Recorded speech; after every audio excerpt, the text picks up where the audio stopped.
The shambling horde. The mindless hunger. The infected bite. This is our modern zombie. A creature of pandemic and collapse. But strip away the virus, the gore, the end of the world, and you'll find a fear far older and far more personal. Because long before the CDC failed, before the shopping malls fell, the very first zombies weren't a faceless horde. They had names. They had grudges. And they were coming for you, and you alone. Our story begins 4,000 years ago in the world's first great cities, Mesopotamia. Here the afterlife had rules. You needed a proper burial, with offerings. You needed living descendants to say your name. Fail these conditions and your soul could become an Ekimmu, EKIMNU. The Ekimmu was not a rotting body. It was a wind demon, a vengeful, invisible spirit. But its effects were horrifyingly physical.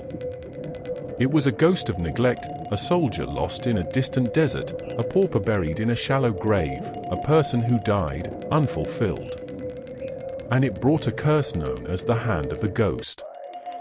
Sickness, paralysis, nightmares, a wasting disease that clung to a household. Ancient exorcism texts describe it as a cold presence, a choking weight on the chest at night.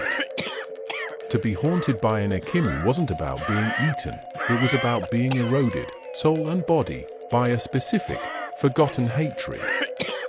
This was the first zombie, not a body without a soul, but a soul without a body, starving for recognition and vengeance. Now travel north, to the frozen shores and fjords of the Viking world. Here, the dead didn't just haunt. They physically returned. Meet the Draugr, Draugr.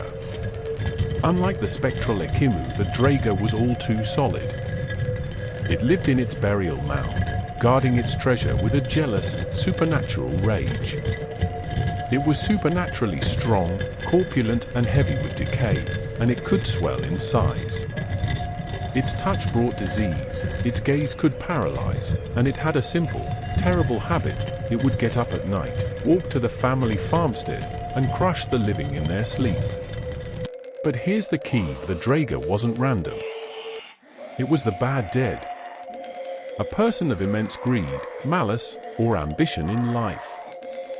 The sagas tell of heroes having to enter the burial mound, the Hordbuy, and re-kill the Draugr in a horrific, close-quarters battle, often involving decapitation and burning.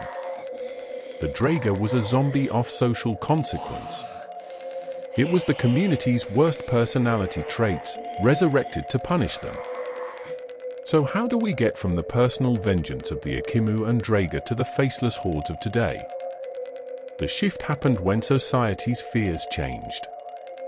The ancient world feared social and spiritual rupture, a broken funeral rite, a greedy neighbor. Their undead punished these specific sins.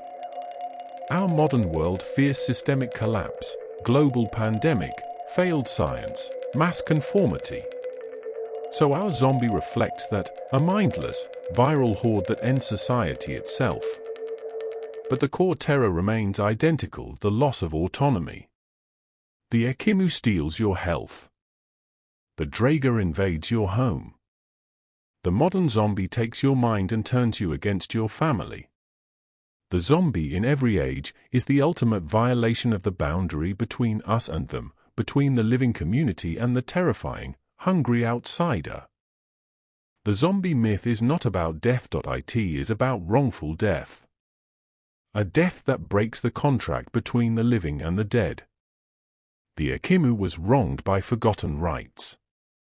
The Draugr was wronged by its own corrupt heart.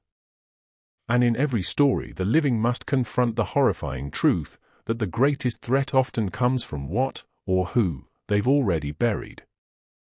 So which ancient undead chills you more?